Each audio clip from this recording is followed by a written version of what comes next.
Assalamualaikum, dear students. Welcome to the class of computational physics. हम लोग इस class में कंप्यूटिंग लैंग्वेज C++ के हवाले से पढ़ रहे हैं और इसको हमने स्टार्ट किया था, इसकी बेसिक्स काफ़ी हद तक पढ़ ली थी। अब हम प्रोग्रामिंग की तरफ आहिस्ता आहिस्ता बढ़ते जा रहे हैं। तो आज के हमारे लेक्चर में हम वेरिएबल्स के बारे में पढ़ेंगे कि वेरिएबल्स, लास्ट लेक्चर्स में मैंने आपको बताया था कि वेरिएबल्स को हम किस तरह से सिलेक्ट करते हैं और वेरिएबल्स एक नाम है ऐसी लोकेशन का जो कि किसी भी मेमोरी या कंप्यूटर डिस्क की किसी भी लोकेशन को आप कोई नेम दे देते हैं, उसको हम वेरिएबल कहते हैं। वेरिएबल इस वजह से कहते हैं कि उस मेमोरी के अंदर डाटा चेंज किया जा सकता है, कुछ भी डाटा हिस्सा रखा जा सकता है या डिलीट किया जा सकता है। तो आप किसी मेमोरी को कोई नाम दे देना वेरिएबल्स कहलाता है। तो आज हम देखते हैं कि किस किस्म की वेरिएबल्स डिक्लेयर हम कर सकते हैं और वेरिएबल्स असाइन कैसे करते हैं।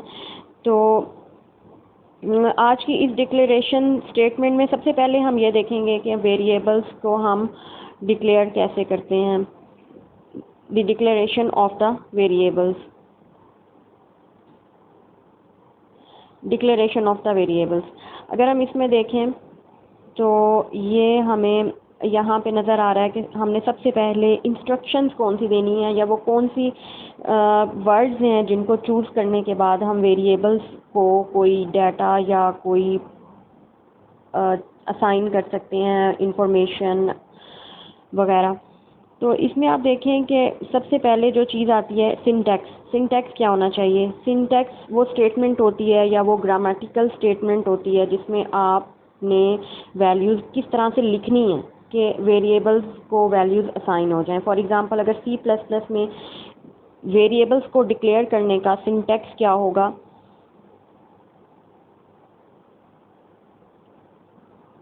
ये सिंटैक्स हमारे पास आ जाता है। यहाँ पे आप देखें कि सिंटैक्स क्या होगा।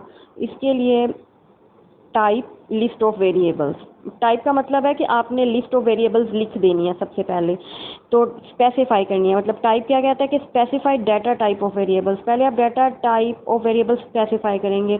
लास्ट लेक्चर में हमने पढ़ा था कि there are many types of variables, like integers हो सकते हैं, फ्लोट हो सकते हैं, करैक्टर्स की फॉर्म में हो सकते हैं। तो मुख्तलिफ़ किस्म के वेरिएबल्स हो सकते हैं ना, किसी में आप न्यूमेरिक चीज़ें लिखेंगे, किसी में आप वर्ड्स लिखेंगे, करैक्टर्स लिखेंगे, किसी में आप पॉइंट्स की चीज़ें लिख सकते हैं। तो मुख्तलिफ़ किस्म के वेरिएबल्स होंगे और उनके मुख्तलिफ नाम होंगे। तो इस तरह से एक लिस्ट वेरिएबल्स की बनेगी। आपके प्रोग्राम में सिर्फ एक वेरिएबल नहीं होगा, उनकी लिस्ट बनेंगी। लिस्ट का मतलब क्या होगा कि आपके पास कितने टोटल इंटीजर्स कितने हैं वेरिएबल्स जिसमें इंटीजर डाटा आपने सेव करना है या असाइन करना है, फ्लोटिंग कितने हैं, करैक्टर्स कितने हैं। कोई एक तो नहीं होगा, एक ही तो प्रोग्राम नहीं होगा ना, बहुत लेंथी प्रोग्राम्स भी होती हैं जिसमें there are lot of variables और list of variables you have to declare. तो इस मकसद के लिए आप यहाँ पे लिखा हुआ है लिस्ट ऑफ वेरिएबल्स कि आपने अपने पूरे प्रोग्राम में किस तरह की लिस्ट वेरिएबल्स की इंट्रोड्यूस करवानी है। Different statements use different statements are used to declare variables of different type. Different statements use होती हैं, लाइक अगर आपके पास आपने इंटीजर्स को सेव करना है, वेरिएबल असाइन करना है। फॉर एग्जांपल आप डिक्लेयर कर सकते हैं वेरिएबल्स को, यहाँ पे किया हुआ है ABC XYZ D। ये उसी तरह है, अलजब्रे में कभी आपने देखा होगा XYZ हमारे पास अननोन वेरिएबल्स होते हैं और इनकी वैल्यूज़ हम फाइंड करते हैं। यहाँ पे समझिए आपके पास unknown variables ABC XYZ D S वगैरह हैं। आप इनको जो भी वैल्यूज़ असाइन कर देंगे वो इसके अंदर जाके सेव हो जाएगी। ठीक है, तो ये होती है कि आपने कैसे डिक्लेयर किया है अपने वेरिएबल्स को। नेक्स्ट अब हम आते हैं कि किस तरह से हमने अपने वेरिएबल्स को डिक्लेयर किया है। फॉर एग्जांपल हमारे पास एक वेरिएबल A है, एक XY है, इसमें हमने इंटीजर्स वैल्यू रखनी है। तो आपने उसको लिखना कैसे है? सिंटैक्स इस चीज़ को कहते हैं कि आपने लिखना कैसे। लिखना आपने ऐसे एक इंटीजर डाटा टाइप है, हमें पता है, और इसको INT से लिखा जाता है। उसके बाद हमारा वेरिएबल नेम है A और वेरिएबल नेम है XY। ये आपने इंटीजर। अब इस स्टेटमेंट का, इतनी स्टेटमेंट का क्या मतलब है कि आपके पास दो वेरिएबल्स हैं a and xy. These are two variables. Which type of data they can save? That is integer. इनके पास कौन सा डाटा होगा?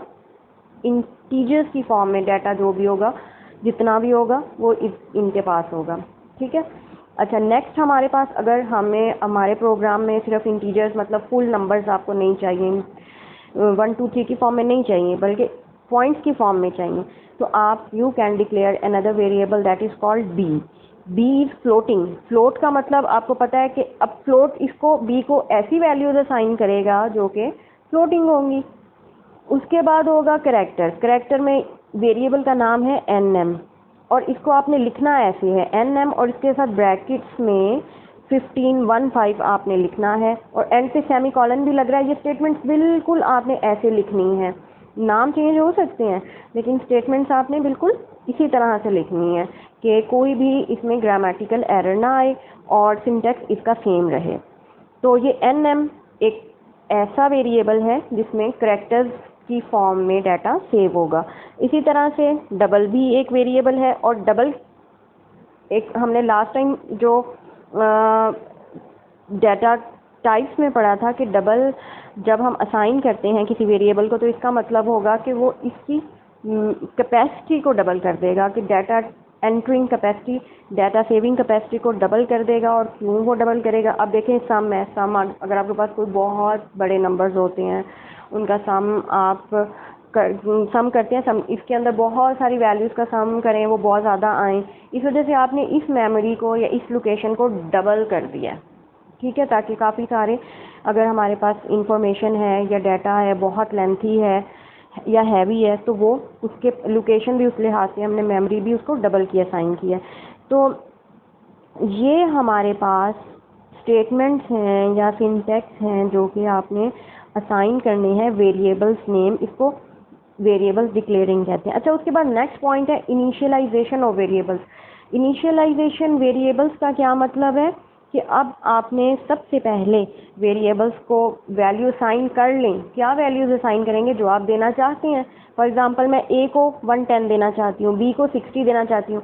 आप शुरू से इनको असाइन कर लें। असाइन करने के लिए आपने एक इक्वल्स का साइन डालना है और इसका ये मतलब होगा कि अगर आप A 110 जो है वो A में आप असाइन कर रहे हैं, 110 A में असाइन कर रहे हैं, 60 आप B में असाइन कर रहे हैं। तो ये वैल्यूज़ मतलब कि 110 A में, 60 B के अंदर जा रही है और ये A और B क्या हैं? वेरिएबल्स हैं। और अब कहाँ से ये स्टार्ट होंगे? 110 से और 60 से।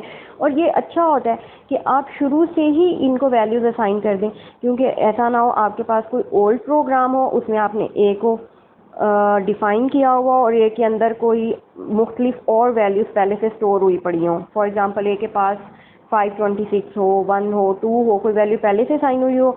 अब उसी ए को जब आप स्टार्ट कर लेंगे बगैर इनिशियलाइज़ किए या बगैर वैल्यू साइन किए तो आपके प्रोग्राम में मिस्टेक भी आ सकती है। तो इसलिए इट्स बेटर टू डिक्लेयर और initialize it first by assigning the required value as variables. Okay, ये हमारी अब यहाँ इसको कहते हैं हम कि इनिशियलाइजिंग ऑफ वेरिएबल। हमने वेरिएबल्स को इनिशियलाइज कर लिया, क्यों? उसको हमने वैल्यूज असाइन कर दी। उसके बाद अब हम आते हैं प्रोग्राम को हमने राइट कैसे करना है। इसको गौर से देखें, ये हमारा पहला प्रोग्राम है जो हमने सी लैंग्वेज में राइट करना है। सी लैंग्वेज में राइट करने के लिए आपके C++ लैंग्वेज में राइट करने के लिए आपके पास इसका एडिटर होना ज़रूरी है।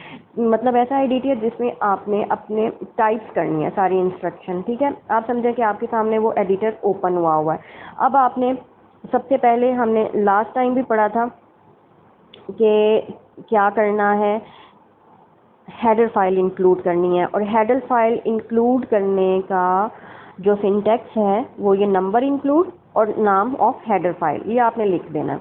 उसके बाद प्रोग्राम आपका स्टार्ट होगा मेन से। मेन की इंस्ट्रक्शन है वो यहाँ नज़र भी आ रही है, ये जिसके ऊपर कर्सर मूव कर रहा है, ये मेन की इंस्ट्रक्शन और एक खाली ब्रैकेट ये साथ आपने लिखनी है। ये सिंटैक्स का हिस्सा है, ये चीज़ें आप मिस नहीं कर सकते और हर प्रोग्राम के स्टार्ट में ये चीज़ें आपको एंटर करनी पड़ेंगी। ओके देन इसके बाद अब आपका प्रोग्राम आगे बढ़ता है। इसमें ये करेक्टर जो हमने डिफ़ाइन कर ली थी लास्ट पेज पे देखें कि आपने ये करेक्टर में NM15 ये करेक्टर की स्टेटमेंट है।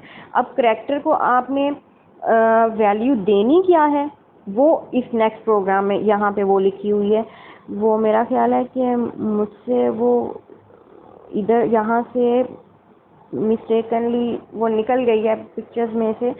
तो बहरहाल आप ये बुक के पेजेस हैं और बुक आपके पास है, तो आप ये देखें कि नेम 15 के साथ मरियम अहमद यहाँ पे लिखा हुआ आएगा आपके पास। तो इसका ये मतलब होगा कि जो NM वाला वेरिएबल था उसको आपने ये मरियम अहमद का नाम असाइन कर दिया। अब क्योंकि ये करैक्टर्स की फॉर्म में है तो ये हम असाइन कर सकते हैं। क्यों? क्योंकि हमने लास्ट में NM को करैक्टर डिफ़ाइन किया हुआ था। इसके अंदर हम करैक्टर्स कुछ भी रख सकते हैं, तो हम रखते हैं मरियम अहमद, वो मैंने यहाँ पे रख दिया। अच्छा, अब उसके बाद मरियम अहमद के बाद और ये प्रोग्रामिंग यहाँ से प्रोग्राम कट हुआ है, डेफिनेटली ये प्रोग्राम कट हुआ है। बहरहाल चलें, खैर बुक में आज से आप इसको पढ़ेंगे। मैं पिक्चर में दोबारा से भी आपको समझा दूंगी कि जो चीज़ें हमारी रह गई हैं, स्किप हो गई हैं। ओके देन, अच्छा अब आता है काउट। मरियम अहमद से पहले आपने, ये मरियम अहमद है और इससे पहले आपने सारे अपने वेरिएबल्स ऊपर डिक्लेयर किए हुए हैं। इनमें से जो ऊपर आपने वेरिएबल्स डिक्लेयर किए हुए हैं वो यहाँ पे ये देखें, करैक्टर ये यहाँ पे आ गया ना सर, ये देखें ये आपके पास आ गया इंटीजर जो इंटीजर आपके पास था वेरिएबल आपने डिफ़ाइन किया ABC, उसको आपने 4 असाइन किया है। ये जहाँ पे कर्सर ब्लिंक हो रहा है यहाँ पे देखें 4 असाइन किया है। और ये जहाँ पे B के साथ 1997 आपने B को असाइन किया और ये इंटीजर थे, तो आप देखें कि आपने इनमें डाटा भी इंटीग्रल फॉर्म में ही सेव किया है या असाइन किया है। ओके, अब नेक्स्ट पेज पे आते हैं। ये आ गया नेक्स्ट पेज पे भी हमारे पास ये देखें कि फ्लोट XY। अब XY वेरिएबल फ्लोटिंग था तो इसको हमने 3.4 असाइन किया। करेक्टर नेम 15 हमारे पास 15 है मरियम अहमद। मरियम अहमद का करेक्टर या कोई नेम है जो मैंने करेक्टर वेरिएबल को दे दिया है, असाइन कर दिया है। ये था असाइनिंग डाटा ऑफ वेरिएबल्स को हमने कौन कौन सा डाटा असाइन किया, जो जो उनके नाम थे उनके अकॉर्डिंग टू देयर टाइप्स हमने उनको डाटा असाइन कर दिया। उसके बाद इस प्रोग्राम का मकसद है कि पहला मकसद, गौर से सुने, इस प्रोग्राम का पहला मकसद है कि आपने डाटा असाइन करना है, वो हमने अभी यहाँ तक कर लिया इतनी इंस्ट्रक्शंस में। उसके बाद दूसरा मकसद ये है कि आपने अपनी इंस्ट्रक्शंस जो दी हैं उनके लिए आपने ऐसी इंस्ट्रक्शंस लिखनी है कि जो अब आपने प्रिंट करवाने हैं अपने ये सारे वेरिएबल्स जो आपने उनको डाटा दिया है उनके साथ आपने प्रिंट करवाने हैं। प्रिंट के लिए एक स्टेटमेंट यूज़ होती है काउट स्टेटमेंट, ये हम आगे पढ़ेंगे, नेक्स्ट चैप्टर में आएगी। यहाँ पे सिर्फ आप इसको इस तरह से समझ लें कि हमारा डाटा प्रिंट आउट करवाने के लिए जो इंस्ट्रक्शन यूज़ होगी, जैसे हमने हेडर फाइल की इंक्लूड इंस्ट्रक्शन पढ़ी थी कि इंक्लूड करने के लिए इंस्ट्रक्शन इंक्लूड इस्तेमाल होती है। इस तरह प्रिंट करने के लिए जो फंक्शन या स्टेटमेंट इस्तेमाल होती है वो काउट फंक्शन है। तो काउट फंक्शन आप इसकी सिंटैक्स लिखेंगे, इंस्ट्रक्शन लिखेंगे काउट का मतलब है ओके, काउट नेम फिर एंड, फिर cout ABC and, cout B and, cout XY and. तो आप देखें कि जब आप ये काउट के साथ ये आपको कुछ साइंस नज़र आ रहे हैं ग्रेटर के लेस के, ये स्टेटमेंट्स के अंदर आपने ऐसे ही लिखने हैं वेरिएबल्स के साथ, क्योंकि ये सिंटैक्स है। सिंटैक्स पता है क्या होता है? ग्रामर्स के रूल। जैसे कि ग्रामर्स में आपने एक बात किसी ने कही है तो आपने उस बात को कॉमास के अंदर लिखना है, हाईलाइट करना है। इसी तरह से अब इन फंक्शंस को, इन वेरिएबल्स को हाईलाइट करने के लिए, इनके नाम को हाईलाइट करने के लिए जो सिंटैक्स यहाँ पर इस्तेमाल होगा C++ में, वो ये साइंस हैं। ये साइंस और ये एंड आपने ऐसे, एंड का मतलब कि यहाँ पे इंस्ट्रक्शन एंड हो गई, तो ये आपने इंस्ट्रक्शन और उनके इस सिंटैक्स में के एंड पर आपने सेमीकोलन भी लगाना है और एंड के साथ 1 भी लगाना है। एंड वन का मतलब कि ये स्टेटमेंट एक थी, ये यहाँ ख़त्म हो गई। एंड वन ये इस तरह से ये प्रोग्राम पूरा आपका कंप्लीट हो गया। और उसके बाद अब जब आप जैसे ही आपका प्रोग्राम कंप्लीट होगा आप इसको ब्रैकेट के साथ बंद कर देंगे और जब आप इसको रन करेंगे तो आपके पास स्क्रीन के ऊपर ये लिखा हुआ आएगा। ये स्क्रीन के ऊपर आपके पास मरियम अहमद 4 1997 3.4 यही थे ना वो इंफॉर्मेशन जो आपने अपने वेरिएबल्स को असाइन करवाई थी। अब इस प्रोग्राम का मकसद था कि आपने एक ऐसा प्रोग्राम लिखना है जिसमें वेरिएबल्स को पहले इंफॉर्मेशन असाइन हो, डिक्लेयर हो जाए वेरिएबल्स, फिर उन्हीं वेरिएबल्स को आपने प्रिंट करवाना है। ये बहुत सिंपल प्रोग्राम था, इसमें कोई कैलकुलेशंस नहीं करनी पड़ी, सिर्फ हमने जो इंफॉर्मेशन ली थी उसको प्रिंट करना था। तो ये आपके पास प्रिंट की फॉर्म में आ गया। जब ये आ जाएगा तो इसका मतलब है आपका प्रोग्राम रन भी हो गया है और सक्सेसफुल भी हो गया है। And this is the end of the lecture, today's lecture. Thank you.